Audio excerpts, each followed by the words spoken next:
حضور نے ارشاد فرمایا مجھے 5 ایسی چیزیں دی گئیں جو میرے سے علاوہ کسی اور کو نہیں دی گئی۔ پہلی چیز، جب حضور کسی سے جہاد کے لیے نکلتے، مقابلے کے لیے نکلتے تو 1 مہینے کی مسافت پہ ہوتے تو دشمن پہ رعب پیدا ہو جاتا، تو یہ حضور کو شان دی گئی ہے۔ دوسری چیز، میرے لیے یہ پوری روئے زمین مسجد بنائی گئی ہے اور پاک کرنے والی بنائی گئی ہے۔ یہ کسی نبی کی شان نہیں تھی، معبد میں جانا پڑتا ہے عبادت کے لیے، لیکن حضور نے اس صحن کائنات میں قدم رکھا، دھرتی پاک کر دی گئی۔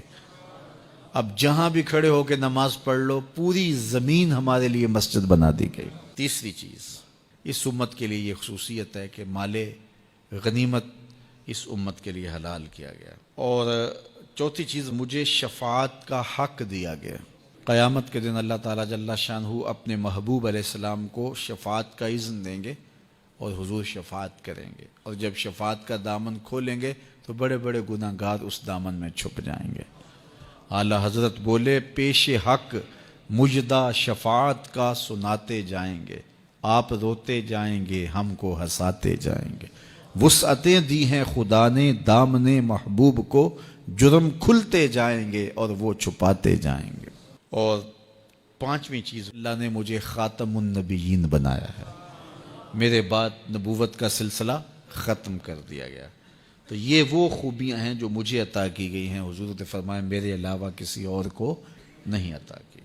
فرمایا کہ میں اللہ کے ہاں خاتم النبیین لکھا ہوا ہوں، رب نے لکھا ہوا ہے کہ میں آخری نبی ہوں، میں خاتم النبیین ہوں۔ یہ کب سے لکھا ہے؟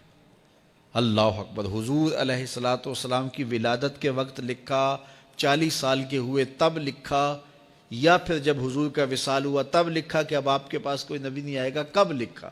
جب آدم علیہ السلام کا خمیر تیار کیا جا رہا تھا، ان کے لیے مٹی گوندی جا رہی تھی، میں اس وقت سے پہلے بھی خاتم النبیین لکھا ہوا۔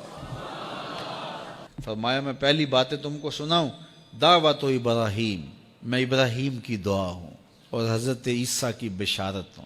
انجیل برنباس کے اندر ہے کہ جب حضرت عیسیٰ نے کہا کہ لوگوں میرے بعد جو آنے والا ہے اس کا نام احمد ہوگا، تو بشارت دے رہے ہیں کھڑے ہو کے، تو ایک حواری نے کہا، 12 حواری تھے آپ کے، ایک حواری نے کہا جس کے قصیدے آپ بھی پڑھ رہے ہیں کیا وہ آپ سے بھی افضل ہوگا؟ تو سنو حضرت عیسیٰ نے کیا جواب دیا، تمہیں ٹھنڈ پڑ جائے گی۔ حضرت عیسیٰ علیہ السلام نے کہا افضل ہونے کی بات پوچھتے ہو، وہ تو اتنی عظمتوں کا حامل ہے، اگر اس کے نالین کے تسمے کھولنے کی سعادت ابن مریم کو مل جائے تو یہ بھی مقدر کی بات ہے، وہ اتنی فضیلتوں کا حامل ہے۔ اگر اس کے نالین کے تسمے کھولنے کی سعادت مجھے مل جائے تو میں مقدر والا سمجھوں گا اپنے آپ کو، اتنی عظمتوں کا حامل ہوگا۔ اللہ اکبر، کہا میں وہ ہوں، حضور بیان فرما رہے ہیں۔ اللہ اکبر، یار جب حسن خود ناز پہ آ جائے تو پھر تو اس کے انداز تکلم نرالے ہوں گے نا۔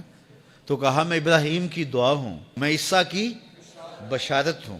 اگلی بات حضور نے کیا ارشاد فرمائی، جب میری ماں نے مجھے جنم دیا تھا تو میری ماں نے ایک خواب دیکھا تھا، فرمایا میں اس خواب کی تعبیر ہوں، اور فرمایا اللہ کے ہاں میں اس وقت بھی خاتم النبیین لکھا ہوا تھا جب حضرت آدم کا خمیر ابھی تیار ہو رہا تھا۔ تو سب سے پہلے حضور ہیں، آئے سب سے آخر میں ہیں، یعنی حضور تخلیق میں اول ہیں، ظہور میں آخر ہیں۔ اور میاں صاحب بولے نور محمد اس ویلے دا آدم اجے نہ ہویا، نور محمد اس ویلے دا آدم اجے نہ ہویا، اول آخر دوویں پاسے اوہ مل کھلویا، اول آخر دوویں پاسے اوہ مل کھلویا۔ اور اقبال کہتا ہے نگاہ عشق و مستی میں وہی اول وہی آخر، وہی قرآن وہی فرقان وہی یاسین وہی طٰہٰ، تو اول بھی وہ ہیں آخر بھی، تو اصل وجود آمدی از نخست، اول آخر دوویں پاسے اوہ مل کھلویا۔